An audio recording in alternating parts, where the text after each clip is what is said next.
Hey pal, you just blowing from Stupid Town? Welcome back to Director's Choice. People rarely talk about the banned SpongeBob episode, and that's because most people don't know there's a banned SpongeBob episode. The episode is titled Kwarantined Krab, so as you can imagine, it's about a quarantine. It was released in only 3 countries, Canada, France, and Israel. But unfortunately, you can't get a good video of it anywhere in America, not even on DVD. The basis of the episode is that a few characters get quarantined in the Krusty Krab because one of them has a mysterious illness, which is something we can all resonate with because of the 2020 pandemic that sent all of us into lockdown. Although the episode was created before the pandemic, the producers still worry that releasing it might offend a few people. This wouldn't be the first time it's felt like a cartoon predicted the future, like The Simpsons with Trump's presidency, or the Miss Universe mix-up in Futurama. But this would be the first time it was about such a sensitive topic. So the episode kicks off in the Krusty Krab with Mr. Krabs welcoming Ms. Puff and his daughter Pearl to the restaurant. Around the same time, Patrick is annoying Squidward as per usual. SpongeBob stumbles off to Ms. Puff because, for reasons we'll discover later, his eyes are shut. He touches Ms. Puff's face to determine she's the one and proceeds to give her his usual friendly greeting, including his laugh that she clearly can't stand.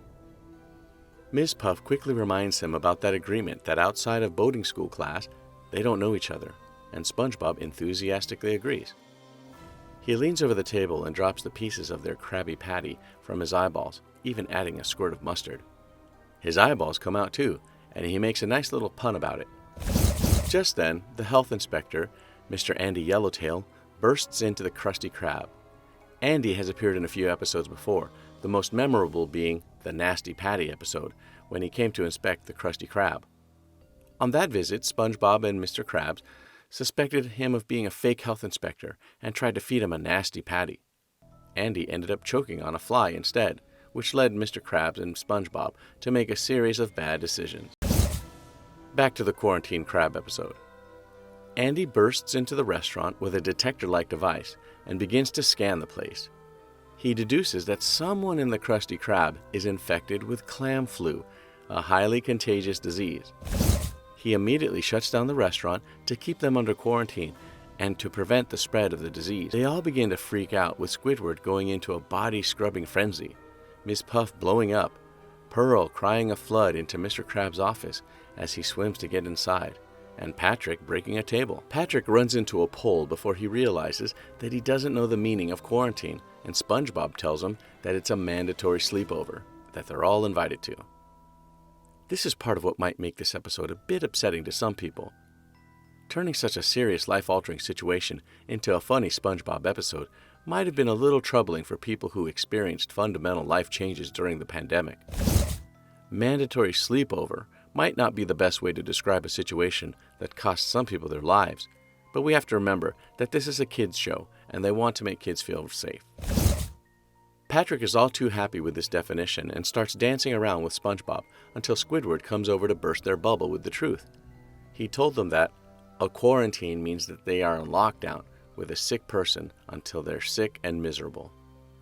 After Squidward's more realistic yet slightly depressing definition, we see Plankton squeeze his way out of a straw from a soda cup, revealing that he had been in there the whole time, probably trying to steal the secret formula, as always.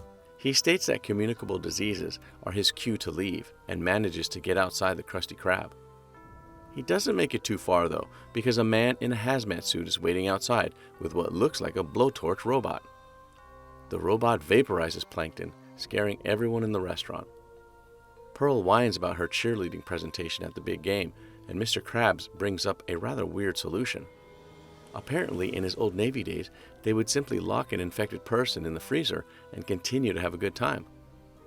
Miss Puff asks if he later let the person out, and Mr. Krabs seemed genuinely shocked at first before saying that someone must have let them out.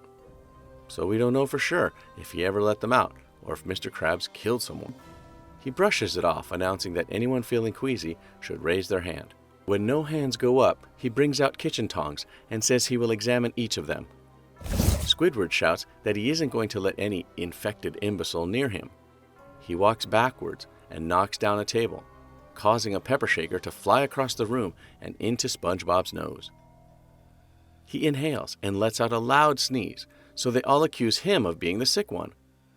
Mr. Krabs literally jumps into action, but SpongeBob stops him, saying that he would go willingly because he doesn't want to infect them. On his way to the freezer, he kisses Squidward, who flips out and begins to spray sanitizer on his face. Trust SpongeBob to always find a way to mess with him. SpongeBob attempts to give a speech, but Mr. Krabs slams the door in his face before he can finish. He starts crying in the freezer, and Mr. Krabs pushes everyone out of the room. As it turns out, SpongeBob is having the time of his life in the freezer, skiing down a mountain. How a mountain got into the Krusty Krab freezer, we'll never know. But yeah, there was a mountain, and it even had ice cream at the bottom. Patrick sees SpongeBob having fun in the freezer, so he fakes his symptoms, and Mr. Krabs throws him into the freezer, where he and SpongeBob have a snowball fight. At this point, everyone left is a little paranoid, because all Squidward has to do is scratch his arm to get thrown in, and a yawn from Ms. Puff sends her flying into the freezer, courtesy of Mr. Krabs. Now the only people left are Mr. Krabs and his daughter. When Pearl gives her dad change from the shopping money he gave her, he believes that she is infected and throws her into the freezer as well. Behind the freezer door, we see what looks like a winter wonderland, with the allegedly infected people sitting inside an igloo. Squidward points out that none of them are actually infected, and they conclude that if they were all fine, then Mr. Krabs has to be the one who was infected. They burst out of the freezer and attack Mr. Krabs, but he outsmarts them by entering the grease track. Worried that he might infect the whole town, they try to go after him. Patrick squeezes Squidward into the same hole Mr. Krabs went through, and he lands on the grease track. He finds Mr. Krabs, but he jumps out before Squidward can catch him. He tries to run away again, but Pearl goes after him, sucking her father into her blowhole and then sneezing him out. Mr. Krabs is ready to take them all on. Then Patrick sticks out his tongue like a frog trying to catch a housefly. As they continue to fight each other, the health inspector walks in to tell them that his detector was upside down and none of them were actually sick. He looks around with a flashlight and discovers that they have all gotten sick during their time in quarantine. He diagnosed each of them with a strange disease such as dusty bunny bronchitis and polyester plague. Scared out of his mind, the health inspector orders an ultra-mega quarantine. The guys in the hazmat suits show up immediately and pack up the Krusty Krab. To prevent anyone else from getting contaminated, they dump the Krusty Krab somewhere no one ever goes, the chum basket. Plankton, who apparently didn't die when he got vaporized, shouts for them to stay away from him, but in the end, he gets infected too.